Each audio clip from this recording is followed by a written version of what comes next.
So good evening. Okay. Hello and welcome to Southern Perspective, Episode 9. This is a debrief with context of South Glengarry January 12th and 26th Council meeting. This is the first of 2026 today. On Southern Perspective, we sit down with Mayor Lachlan MacDonald to unpack both meetings, 12th and the 26th. That includes public rezoning, infrastructure planning, major investment into the recreation center, water, wastewater, etc.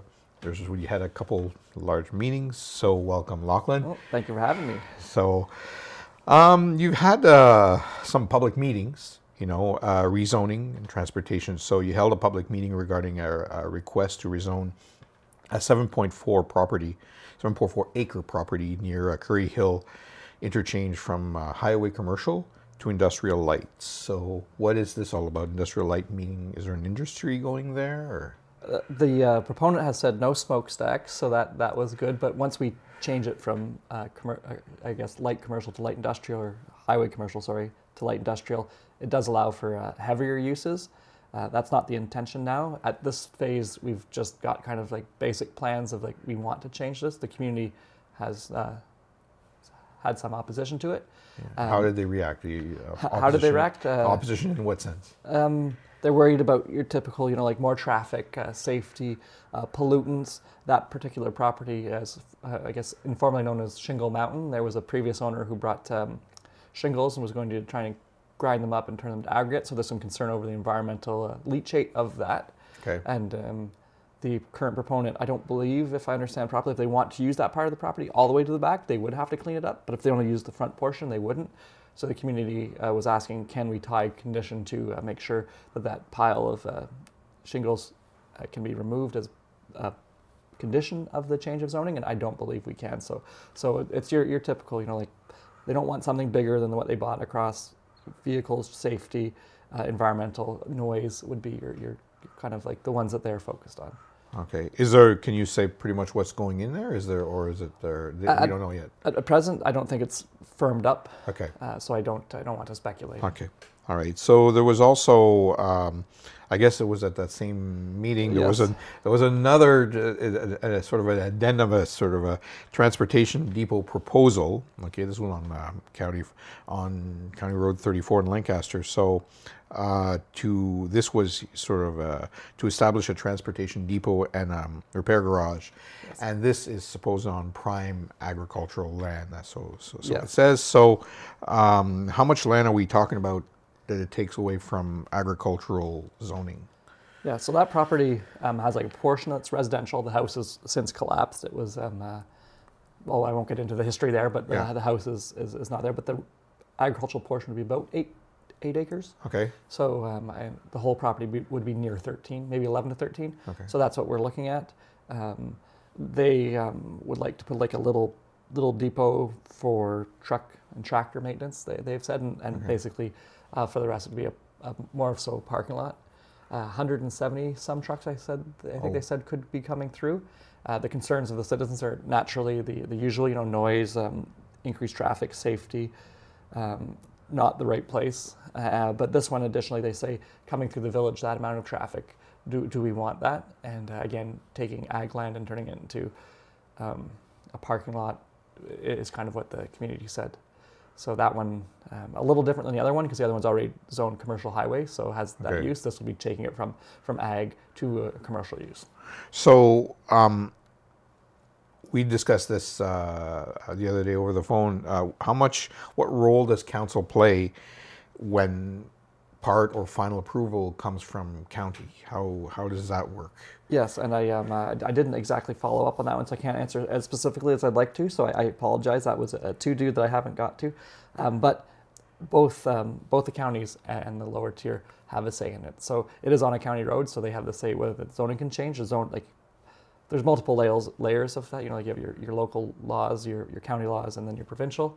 Okay. And this one falls within the two. So local and upper tier would have some say in both of them. Oftentimes the upper tier will will do what those two councillors from that community say oftentimes. So the upper tier is also aware of the council, the residents' opposition to this, or their concerns. They're aware of these things, or. Oh yes, yeah, they would be aware because the planning is on both, like Okay. local planning and county planning because of road access as well as land use planning on our side. So on that second one particularly, it was the crowd got a slight laugh because they're talking about that particular one, and then like better spots for this are the Curry Hill one, and then the people who were remaining for that one kind of chuckled, like they're like, oh well, I guess ours, like this is the spot where planning says it should be. So there's a light chuckle, because there was just opposition to that location, and the county planner said like the one that is going north or can go, nothing's been decided, but the one that's being proposed to north of Lancaster Village should go in better planning, where the Curry Hill one, and it's kind of like, oh gosh, Yeah, well, they can meet amongst themselves and discuss maybe what could go. But anyways, it sort of boils down to at least the township has these open meetings for people to have their discussions and to voice their opinions, which is yes. very, very nice. Yeah. So and we allow everybody to speak. I think I'm known to say sometimes I lean towards listening. So. Maybe sometimes I let more that needs to be said, but I feel like everybody should have their chance in the way they speak to us, as long as they're polite. Yeah, that was my next question. This group was polite, so. Yeah, it's important. How is important for public consultation in shaping some decisions. It is. I believe it is. I don't know. Oh yeah, I find it very important because sometimes we don't think about what the people who are most strongly affected feel. Yeah. It doesn't always change things because we do have a community that you have to put things in the right places, but like it has influenced me sometimes from a strong yes to a moderate yes, and sometimes from a yes to a no. So like it can move you along a spectrum, and sometimes it doesn't go all the way, and sometimes it does. But yeah. But really, they're one-offs, and you have to listen to the people who are most strongly affected. Yeah. So community infrastructure, the recreation center, I guess in Williamstown, yes. right? So you awarded a contract for roof and siding replacement. I'm not quite sure the amount at the recreation center. So why was this investment prioritized at this time? We know that there's all buildings sort of need updates and upgrades, yes. and so forth. But I believe you also the last time we spoke, there was the air exchanger in there that was also being changed. So how do you balance maintaining existing facilities as opposed to looking into perhaps new ones? Okay. Is that something that you've ever considered, or? Yeah, I would. So, like me as one member of council, very strongly in favor of sustaining what we have more than growing things. So I don't think we've added new halls recently. We basically are maintaining them, but sometimes, as you're saying, like we have to replace them. So a new roads garage happened a while ago. What's specific to this project would be the timing was great because we were successful in a provincial grant of over $900,000. Additionally, our tender came in under budget by, I think it's somewhat over $300,000, all included. So how much is the grant? What's the portion of the grant versus what? It's a little under 50%. Wow. So it is quite substantial. Yes, and we have to think that this arena was an arena brought to us by Winterio money. So that's what, the 1970s, 80s, whenever that was, whenever we got ours. I hope I'm giving the right time. Yeah, but that's about the right time, I think. Yeah. And so it's 50 some odd years, and buildings need to be refreshed. And yes, this one will, as you said, siding and roofing, and then tidying up a few of the mechanical components. Hopefully it will be more efficient, so then as hydro rates go up, we'll just use a little bit less. So we might not see savings, but we won't see the cost increase. What's the timeline for the renovations for this ballpark? We're hoping to have it ready for the winter ice season this upcoming year. So it will be done during the summer months. Okay. So we might lose some lacrosse or ball hockey opportunities, but we'll get back to our main season for the ice rentals, we're hoping. Okay. And I think staff has indicated that seems realistic. Okay. There's some administrative modernization, the AMPS system. Yes. So council appointed screening and hearing officers for the new administrative monetary penalty system. Yes. Called, therefore, the acronym AMPS. Yes. Can you explain what AMPS is and what's the problem it intends to solve? Okay. So I'm not an expert, but AMPS is set fines that we can apply, it takes us out of court to go for property standards issues or building issues. Okay. I guess it streamlines it, and the two individuals we've hired, or like have them on standby essentially, are two former, I think, officers. So they understand kind of the process. One was actually our emergency response for our team, the OPP representative, so he understands the municipal side. So that's the two people we have on standby. But EMPS, it's really to solve, like, so that whenever we have to do an action for a property or a building, that it's clear, and it's more simple than going to court. So normally you have to prepare documents, get legal involved, go to court, maybe get something, who knows, and it's kind of nebulous, like you don't know what you're going to get. So this simplifies it, it fast tracks it, and people have like a way how to not resolve, but whenever you want to turn back action, like say we take an action, they don't agree with it, they have a response mechanism in it. So it should be simpler, less cumbersome for the person as well. So this is strictly for property issues, correct? Yes, yeah. At present. So it's not parking. We don't have a parking bylaw. So okay. Yeah. So. Okay. So that's what that is. So basically, it's basically to improve sort of efficiency and fairness for residential, for residents themselves in settling property issues. Yes. Yeah. Ones that we take. We're not getting into civil, obviously, but yeah, property enforcement standards would be more efficient this way, yes. Okay. So you had some provincial funding agreements. You accepted provincial funding agreements for fire protection and sport recreation infrastructure. So what kind of projects does this funding affect? Yeah, so the recreation one is probably that one for the buildings. That's the fire one? The fire one, I think we talked about a previous one, but it's mostly cancer prevention. So making sure our firefighters are well protected and decrease the risk of. So this was just sort of like this is sort of what's sort of brought formally up, or this is sort of the formal. I think we needed a bylaw just to make sure we get the money for the fire. So that's why that was highlighted at this meeting. Okay. A nice quick one. That's a nice quick. Here you go. All right. So the 2026 grants and donation program, you had a policy review on that.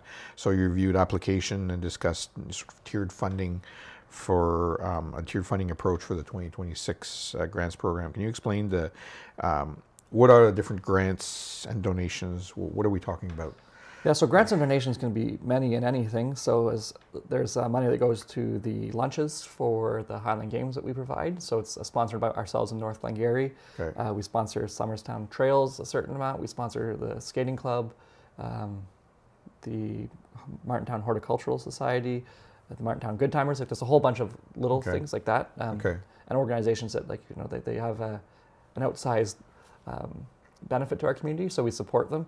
Our current policy says up to $4,000, but the last two budget cycles, we've changed it to, that there's a kind of recreation, community benefit. We've kind of made 4 baskets, and they get a different amount of money. So that is what that does, and the maximum we gave out this year to any group was $2,500, save for we did a 5-year commitment to the Maxwell Manor last year, $20,000 a year. So that's the one that's above that, and I think the Highland Games one's at $4,000. But otherwise, that's kind of how we allocate it, and it's really to help the community continue to be as great as it is, really. To be a community. Yes, yeah, because a little financial support goes a long way for a lot of our organizations.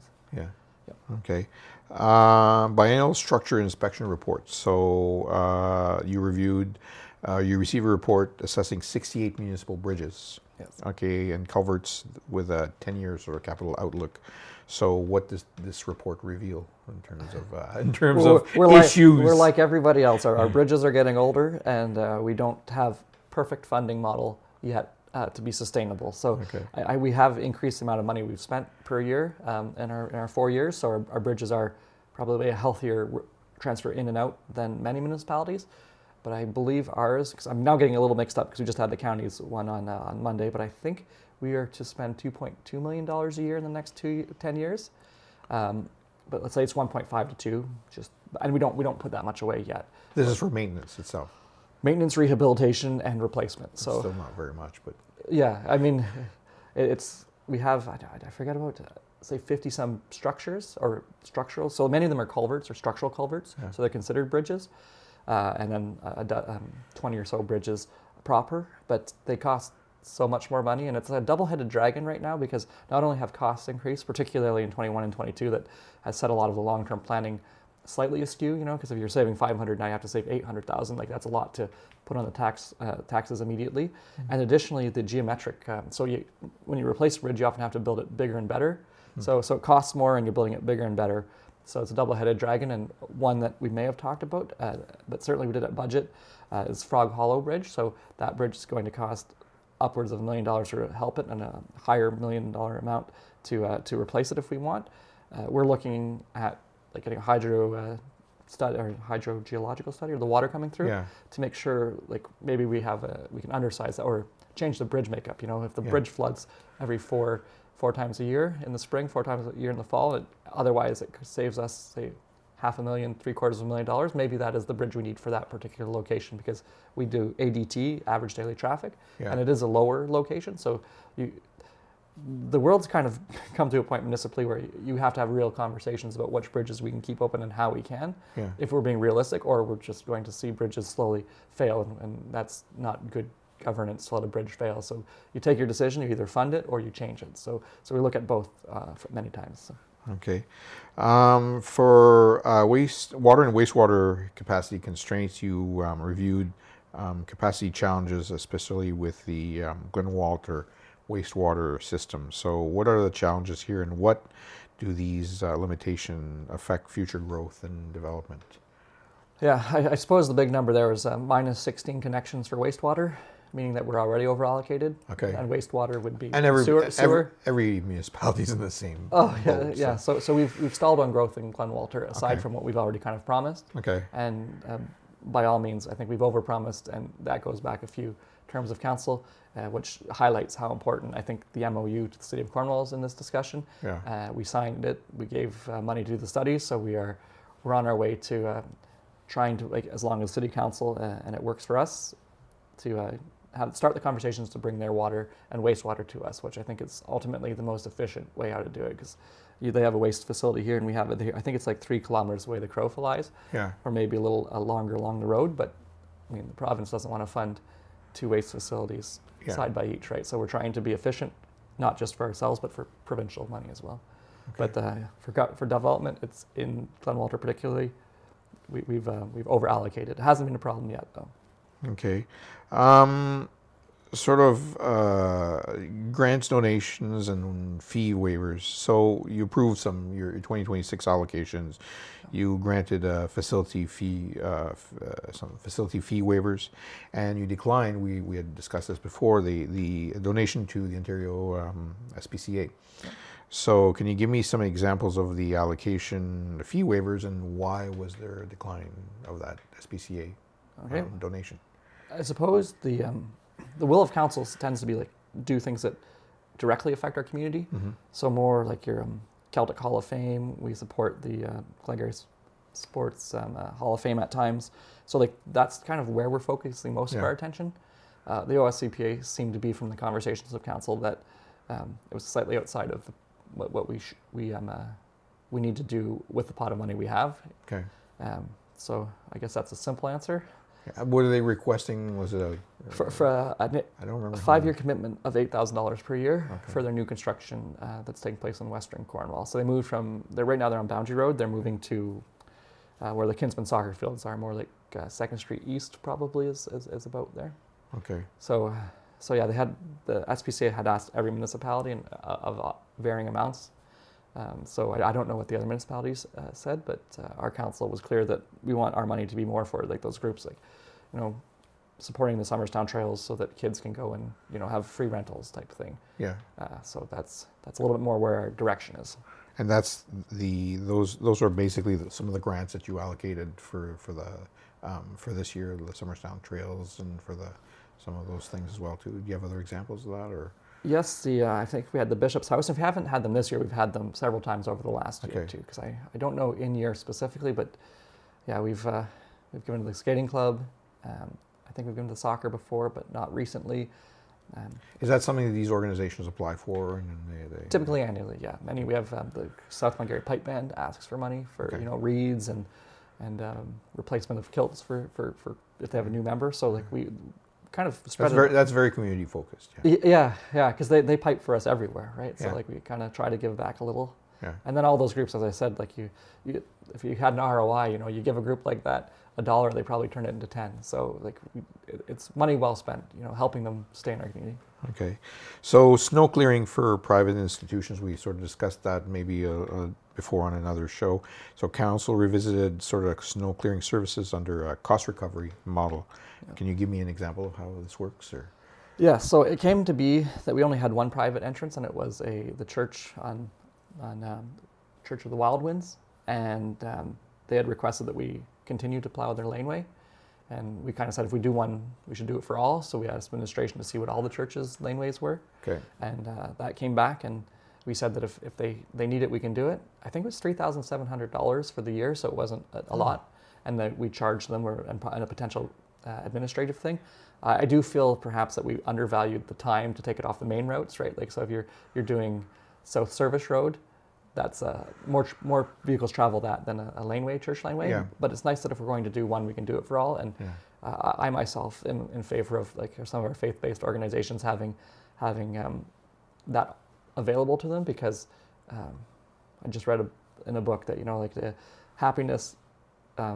happiness to self-talk is the same as going to church. So like church is a good place for many people, and the people there also are in many of our communities. So so why not help them out when we can, and hopefully it doesn't mess up the main route, but we'll get that information later. But I think it's kind of doing good by people who do good. Yeah, I agree. And again, it goes back to community, right? That's yes.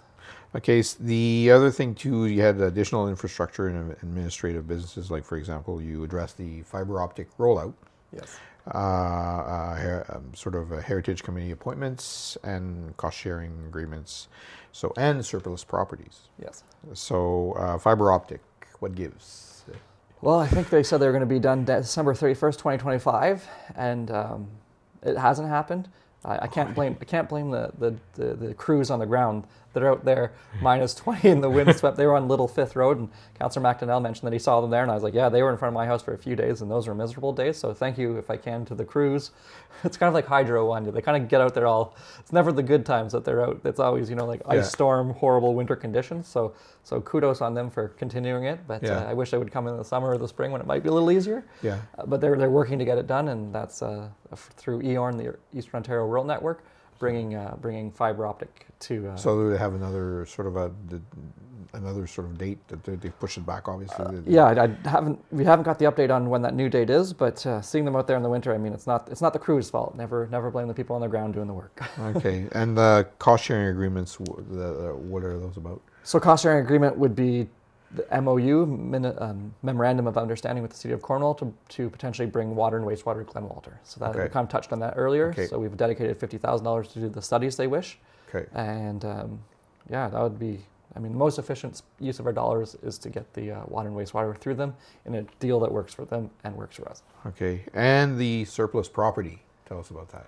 Okay, so surplus property, I'm just trying to remember offhand, in your notes, did you have which one it was? I'm kind of drawing a blank, because we've had several surplus properties come up, and it's okay. We can revisit any other. We can put it in the next one. It's all good. Yeah, because the surplus property I'm thinking of was we had a property near James Crescent, so off Summerstown Road, but I don't think that is this specific one, and we're going to subdivide it, turn part of it into a park and part of it into a sellable lot. Oh, wow, okay. So we're hoping to sell that lot and offset the cost of the park that way. So I don't think that's the one, but if I can put in another surplus property, that's the one I'm thinking of offhand. And I apologize, I had that on my mind, but it's escaping me right now. It's okay. My questions were very general. It's all good. Okay. Sorry about that. So, big picture wise, so when you look at January as a whole, okay, we're 2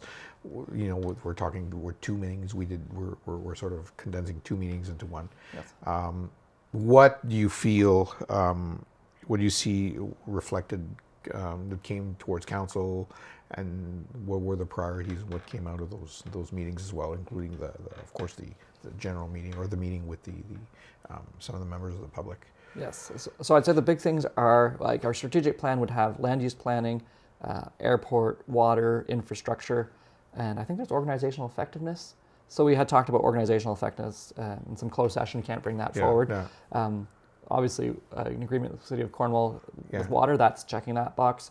Infrastructure is kind of an ever thing, but we typically have focused on roads and bridges, but now the building, so that we're getting to that. I suppose January has been the start of the 2026 budget in action would be investment in the things that bring you there, the things that get you over water, and the places you go to. And so, how does it look like as a follow-up question? Should residents be paying attention in the months ahead on your docket? Local roads will get done, county roads will not, because county roads kind of pick different locations to maximize. So last year we kind of did a little bit more roads because it was more efficient. Don't come to you to bitch about county roads. Well, don't come to me, but it's not going to change anything It's not this going to year. change, or you will direct them or you will sort of point them in the right direction as to where Cameron Harper at the counties. exactly as to where to direct their questions or their concerns. Right? Yes, because there will be a 4-year plan for the next council, and I don't know if it will be year 1, 2, 3, or 4 when they'll be back. But it was a perfect year for Warden Lang, our deputy mayor, to be warden, because last year that was South Glengarry's time. So I was like, well, look at all these roads you got done, but it was part of the cycle. So I guess continued investment in the things that matter to you, and by the grants and donations, the people who matter to the community would be my hope that people see our council continuing to do that. And then you invite folks to your council meetings as well too.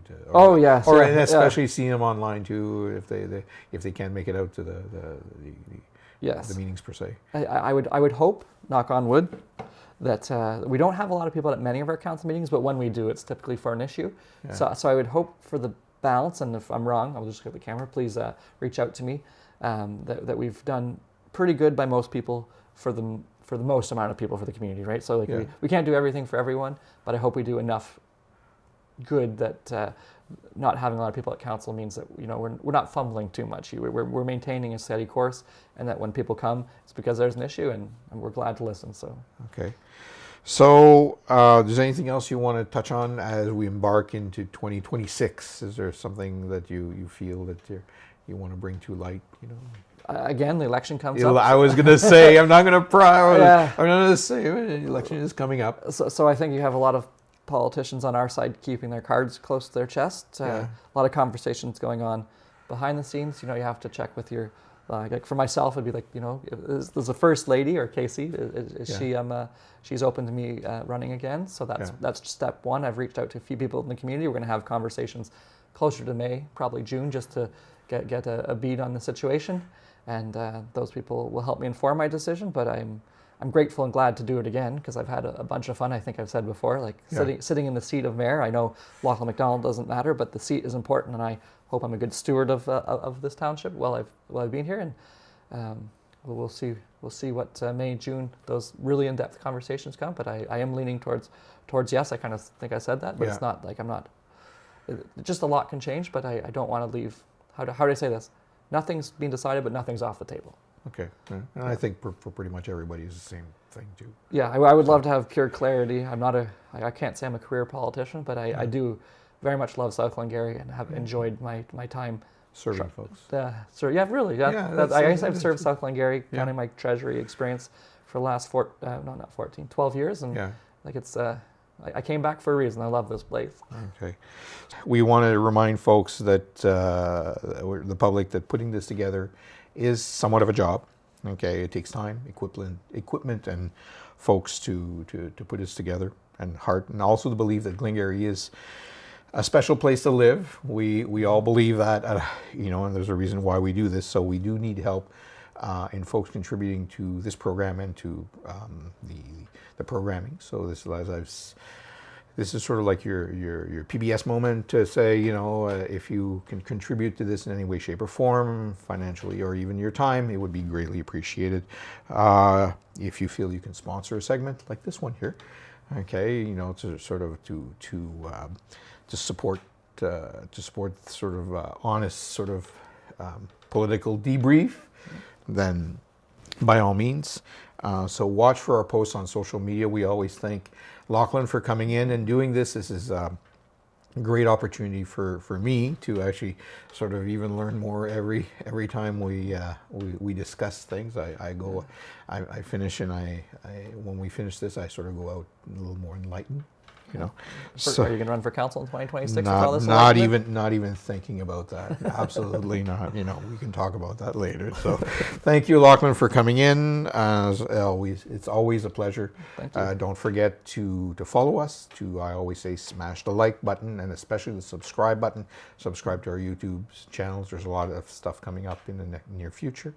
Again, thanks for coming in. We'll see you next month. See you next month. Cheers.